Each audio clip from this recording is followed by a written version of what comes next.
नमस्ते दोस्तों, मैं हूं प्रदीप कुमार। आप देख रहे हैं डिजिटल मार्केट। वीडियो शुरू करने से पहले बता दूं, ये वीडियो एक एजुकेशनल पर्पज़ के लिए है। अगर आप स्टॉक मार्केट में कोई भी फाइनेंशियल इन्वेस्टमेंट करते हो तो अपने फाइनेंशियल एडवाइजर से सलाह जरूर लें या फिर अपनी सोच समझ के साथ ही स्टॉक मार्केट में इन्वेस्टमेंट करें।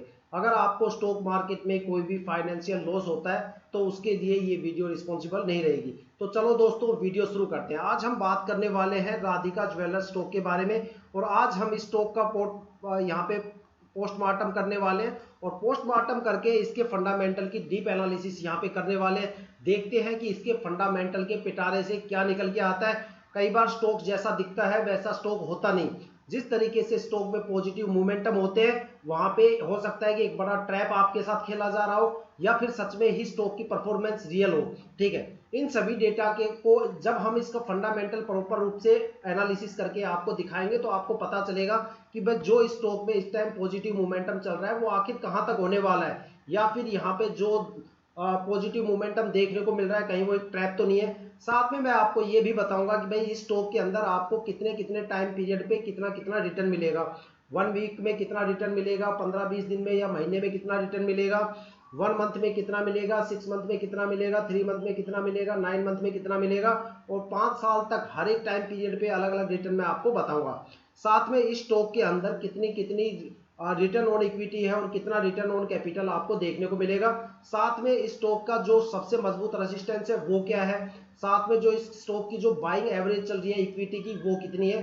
साथ में होल्डिंग पैटर्न मैं आपको बताऊंगा कि भाई प्रमोटर्स डीआईआई एफआईआई वगैरह की सबकी होल्डिंग कितनी है और साल भर साल उनकी होल्डिंग में क्या क्या आपको फर्क देखने को मिल रहा है, किस तरह का स्टॉक में पॉजिटिव मोमेंटम या नेगेटिव मोमेंटम होने वाला है। इस पूरी वीडियो में मैं आपको कोई भी कैंडल चार्ट के बेस पे आपको कोई भी एनालिसिस नहीं दूंगा।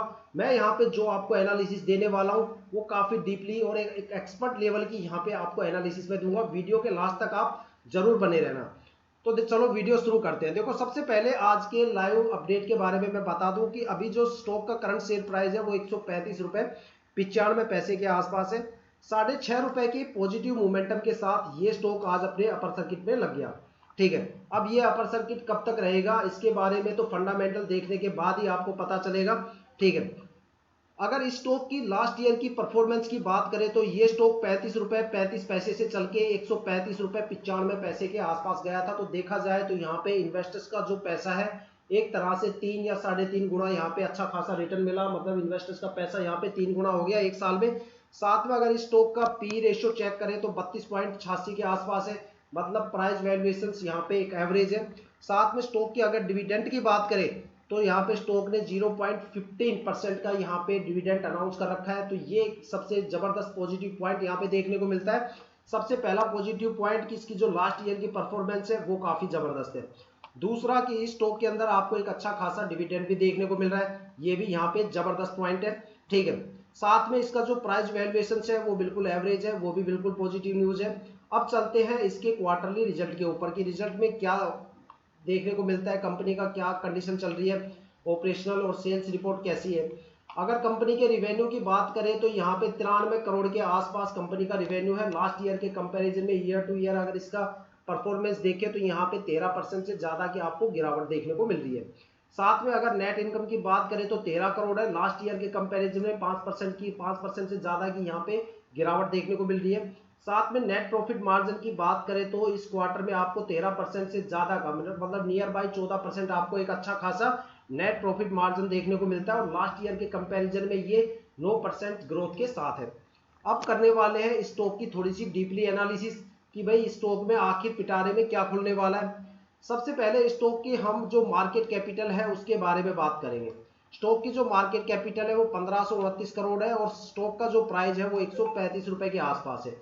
तो देखा जाए तो जिस प्राइस रेंज के अंदर ये स्टॉक है, देखो अभी 135 हुआ है, लास्ट ईयर तो ये कम से कम 35-40 रुपए के आसपास था। तो देखा जाए इसका सेक्टर और जिस सेक्टर के हिसाब से प्राइस रेंज देखी जाए तो दोनों के हिसाब से इसकी जो मार्केट कैपिटल है वो बिल्कुल जेन्युइन है। ठीक है, तो यहाँ पे भी एक प्लस पॉइंट हमें देखने को मिलता है। अब बात करते हैं जो स्टॉक का सबसे ज्यादा मेजर पार्ट होता है वो होता है आरओई। किसी भी स्टॉक के अंदर जो सबसे ज्यादा मेजर पॉइंट होता है वो उसकी आरओई होता है। आरओई का मतलब होता है रिटर्न ऑन इक्विटी, कि भाई इक्विटी के ऊपर एवरेज रिटर्न कितना चल रहा है। तो यहाँ पे 18 रुपये 70 पैसे पर इक्विटी यहाँ पे एवरेज रेट चल रहा है। साथ में अगर इसकी ROCE की बात करें, ROCE का मतलब होता है रिटर्न ऑन कैपिटल, ठीक है, कैपिटल के बेस पे मतलब डिविडेंड यहाँ पे कितना मिल सकता है पर इक्विटी, तो यहाँ पे 25 रुपये 49 पैसे के आसपास यहाँ पे एक अच्छा खासा आपको डिविडेंड एवरेज देखने को मिली है पिछले ईयर के कंपैरिजन में, सॉरी पिछले ईयर के डेटा के अकॉर्डिंग। साथ में अगर इस स्टॉक की बुक वैल्यू की बात करें तो 22 रुपये 45 पैसे है, जो अभी इसका करंट शेयर प्राइस चल रहा है वो 135 रुपए के आसपास है। देखो मैंने बताया था कि लास्ट ईयर ये स्टॉक जो था 35 रुपए के आसपास था, जिसकी वजह से इसकी जो बुक वैल्यू है वो 22 रुपए के आसपास है। कभी भी स्टॉक के अंदर जो बुक वैल्यू होती है उससे स्टॉक हमेशा 2 या 3 गुना परफॉर्म करता ही करता है। तो बुक वैल्यू अगर 22 रुपये 45 पैसे के आसपास है, देखो बुक वैल्यू बताता हूँ क्या चीज होती है। मान लो आपने 100 शेयर खरीदे 50 रुपए के और 100 ही शेयर आपने खरीद लिए 100 रुपए के, तो आपकी एवरेज कितनी हो गई 75 रुपए की। तो मतलब आपकी जो बुक वैल्यू हो गई वो हो गई 75 रुपए। अगर स्टॉक 75 रुपए से ऊपर रहता है तो आप पॉजिटिव में रहते हो, और जैसे ही 75 रुपए से स्टॉक गिरता है तो आपके पोर्टफोलियो में आपको लॉस दिखाई देगा। ऐसी ही कंडीशंस यहाँ पे है। जो यहाँ पे बुक वैल्यू है वो 22 रुपये 45 पैसे के आसपास है, जिसका सीधा सीधा मतलब है कि देखो इतनी कम, देखो प्राइस है 135 रुपए का लेकिन बुक वैल्यू 22 रुपए की। तो सीधी सी बात है कि जब ये स्टॉक कम प्राइस पे था तो यहाँ पे एक बड़े लेवल पे बिकवाली खरीदारी हुई, और जिस बंदे ने इसको खरीदा है उसने इसको काफी सस्ते रेट में खरीदा है, मतलब 22 या 20 रुपए के आसपास खरीदा है, जिसकी वजह से स्टॉक्स के अंदर एक जबरदस्त पॉजिटिव मोमेंटम आया, और उसी की वजह से ये स्टॉक 35 रुपए से उछल के आज 135 रुपए 90 पैसे के आसपास आके खड़ा हो गया मात्र एक साल के अंदर। तो जाहिर सी बात है कि भाई बड़े लेवल पे यहाँ पे सस्ते रेट के ऊपर बड़े लेवल पे खरीदारी हुई है, जिसकी वजह से यहाँ पे जो बुक वैल्यू है वो 22 रुपए है। मान लो जैसे कि कोई कंपनी स्टॉक निकालती है 1000 इक्विटी, उसमें से मान लो मैं हूं प्रमोटर, मैंने 900 शेयर 20 रुपए पे ही खरीद लिए, अब बच गए 100 शेयर। जैसे मैं 900 शेयर खरीदूंगा तो भाई जाहिर सी बात है लोगों को लगेगा भाई स्टॉक में जल्दी जल्दी लोग खरीद रहे हैं, ठीक है, तो स्टॉक दौड़ेगा। लेकिन मैंने 20 रुपए तक ही बड़े लेवल का बाई कर लिया, और उसके बाद स्टॉक दौड़ता हुआ चला गया 80 90 100, किसी ने 80 पे 10 शेयर खरीदे, क्योंकि 100 शेयर बच गए, 1000 शेयर थे 900 मैंने 20 रुपए पे खरीद लिए। अब उसमें से किसी ने 10 शेयर 80 रुपए पे खरीदे, किसी ने 100 रुपए पे 50 शेयर खरीदे, और बाकी शेयर उन्होंने 120 या 135 रुपए तक खरीदे। तो एवरेज जो आ गई शेयर की वो आ गई कम से कम 20 रुपए के आसपास, ठीक है, क्योंकि सबसे ज्यादा वॉल्यूम 20 रुपए पे ही खरीदा गया है, ठीक है। अब बात करते हैं उसी के बेस पे, यहाँ पे पता चलेगा कि सबसे ज्यादा होल्डिंग आखिर किसने ली है। जिसने सबसे ज्यादा होल्डिंग ली है मतलब उसने सस्ते रेट में सबसे ज्यादा माल खरीदा है। उससे पहले मैं आपको बता देता हूं कि इस स्टॉक के अंदर जो रिटर्न है, रिटर्न पैटर्न कैसा है। शॉर्ट टर्म और लॉन्ग टर्म दोनों के रिटर्न यहाँ पे बताने वाला हूं। अगर इस स्टॉक को आप 1 वीक तक होल्ड करके सोल्ड आउट कर देते हो तो यहाँ पे आपको 11% के आसपास रिटर्न देखने को मिलता है। साथ में अगर इस स्टॉक को आप 1 मंथ तक होल्ड करके बेचते हो तो यहाँ पे आपको 28% का रिटर्न देखने को मिलता है। अगर इस स्टॉक को आप 3 महीने तक होल्ड करके बेचते हो तो यहाँ पे आपको 132% का यहाँ पे अच्छा खासा रिटर्न आपको देखने को मिलता है। 6 मंथ की अगर होल्डिंग करके सोल्ड आउट करते हो तो 12% के आसपास यहाँ पे रिटर्न देखने को मिलता है। और 9 मंथ का अगर आप यहाँ पे होल्डिंग करके सोल्ड आउट करते हो तो आपको यहाँ पे 201% का यहाँ पे रिटर्न देखने को मिलता है। 1 ईयर में आपको 265% का रिटर्न, 2 साल में 353% का रिटर्न, और 3 साल में 321% का रिटर्न, और कंटिन्यू यही रिटर्न रेशियो आगे तक है, ठीक है। तो देखा जाए तो स्टॉक में आप लॉन्ग टर्म के लिए भी अच्छा खासा यहाँ पे इन्वेस्टमेंट कर सकते हो, क्योंकि यहाँ पे लॉन्ग टर्म में भी काफी जबरदस्त रिटर्न है। एक साल में यहाँ पे 265 का रिटर्न है और 2 साल में 353 के आसपास यहाँ पे रिटर्न है। तो यहाँ पे 1 साल या 2 साल के लिए आप लॉन्ग टर्म में इन्वेस्टमेंट कर सकते हो, जबरदस्त आपको यहाँ पे रिटर्न देखने को मिलेगा। और अगर इसे आप शॉर्ट टर्म के लिए रखना चाहते हो तो शॉर्ट टर्म में या तो आप इसे 3 महीने के लिए रखें, क्योंकि 3 महीने में आपको 132% का रिटर्न मिलेगा, या फिर आप इसे 9 महीने के लिए रखना।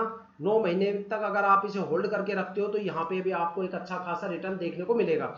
अगर आप इसे 9 महीने रख ही लेते हो तो फिर इससे अच्छा है कि इसको आप 1 ईयर तक ही होल्ड करके रखें।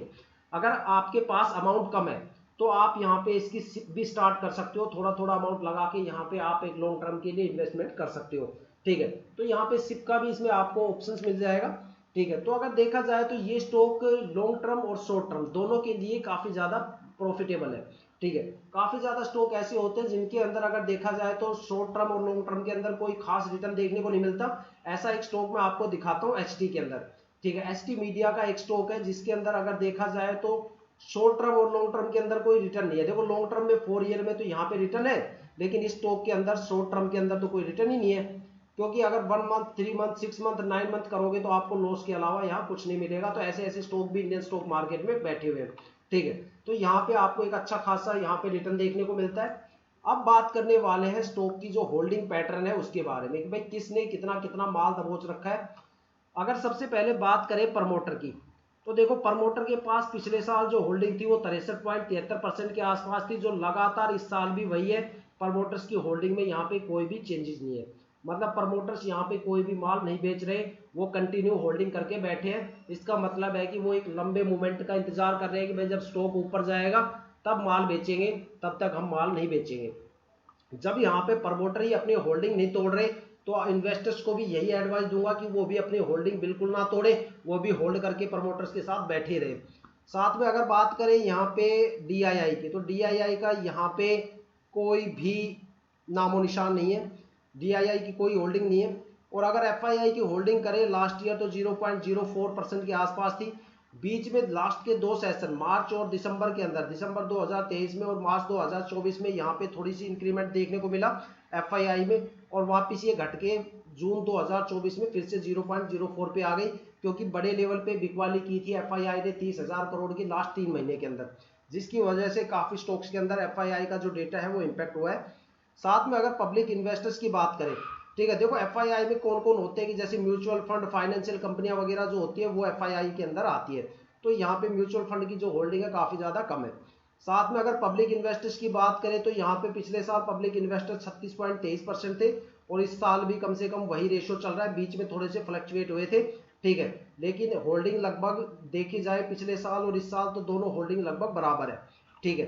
तो देखा जाए तो यहाँ पे पब्लिक इन्वेस्टर्स काफी ज्यादा कम है, जो पब्लिक की होल्डिंग है वो काफी कम है। सारा माल तो यहाँ पे प्रमोटर्स लेके बैठे, और प्रमोटर्स जो यहाँ पे माल लेके बैठे हैं वो 22 रुपए 45 पैसे की एवरेज पे लेके बैठे हैं, ठीक है, काफी सस्ते में लेके बैठे और बड़े लेवल पे ही जाने के बाद ये यहाँ पे बेचने वाले हैं, ठीक है।